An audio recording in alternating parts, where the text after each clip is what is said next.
Bien entendu, comme vous le voyez derrière nous, avec ce bunker, cette pointe de la Bretagne était fortifiée par les Allemands pour protéger l'accès du port de Brest.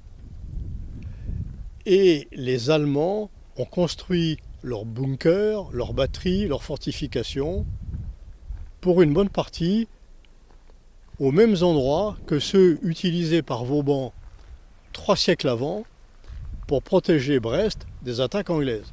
À Camaret, ce qui procure du travail aux habitants. Il fallait bien vivre. De quoi pouvait-on vivre en période de guerre? Eh bien, entre autres, du travail fourni par les Allemands pour la construction de ces bunkers et plus tard la construction de la base sous-marine de Brest, construction qui va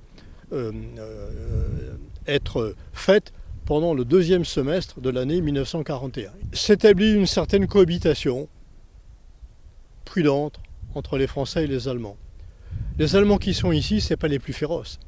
Ce sont des troupes âgées, de canonniers, qui sont certainement très heureux d'être ici en Bretagne. Il existe des mouvements de résistance en Bretagne dès le début de la guerre. Et figurez-vous qu'une des spécialités de Camaret, c'est l'évasion des aviateurs alliés par mer, ce qui est quelque chose de très très compliqué à réaliser et que probablement on n'aura pas le temps d'expliquer, mais c'est une des spécialités de Camaret. Il y a eu deux